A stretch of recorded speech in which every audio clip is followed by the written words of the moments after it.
Assalamualaikum warahmatullahi wabarakatuh. Hello everyone, my name is Tiffany Jessica from Faculty of Nursing at the University of Jember.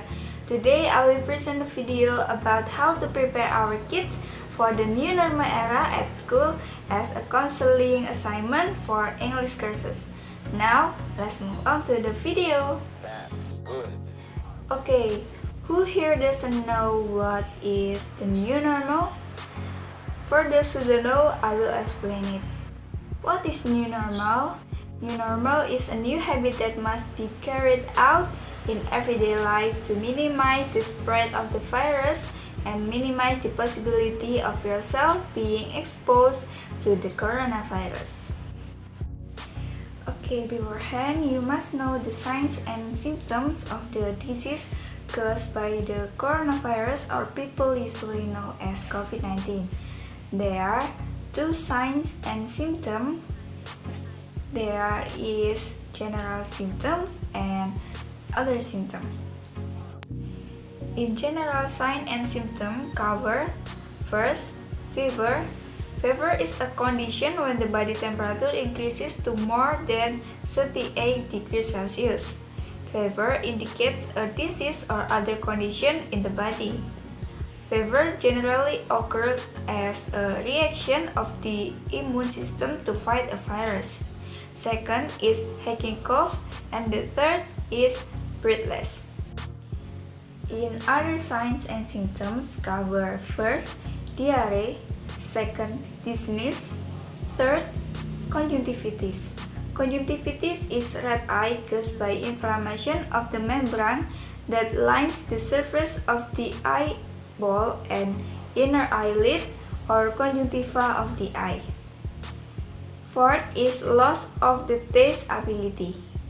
Fifth is anosmia. Anosmia is the loss of a person's ability to smell. This condition can also eliminate the sufferer's ability to taste food. Sixth is skin rash.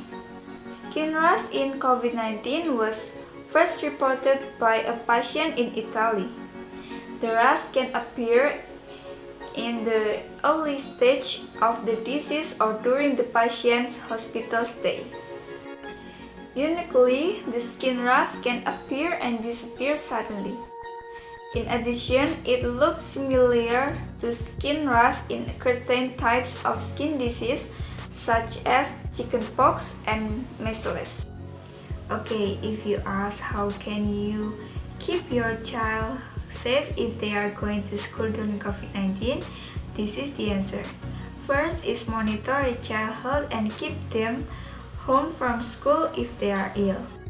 Second, teach and model good hygiene practice for your children, like wash your hand with soap and safe water frequently. If soap and water are not readily available, use an alcohol-based hand sanitizer with at least 60% alcohol.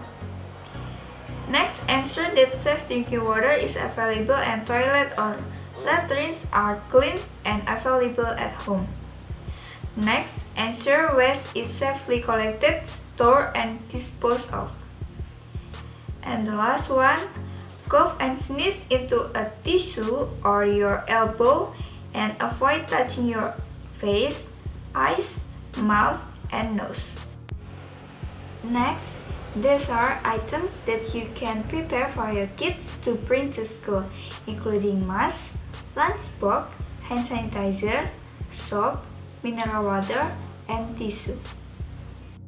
Okay, before I end this counseling, don't forget my message to all of you. Don't touch and keep a social distancing. Wash your hand properly with soap, especially before and after using public facilities and when returning home. And the last, avoid touching the eye, nose, and mouth area. Thank you. Assalamualaikum warahmatullahi wabarakatuh.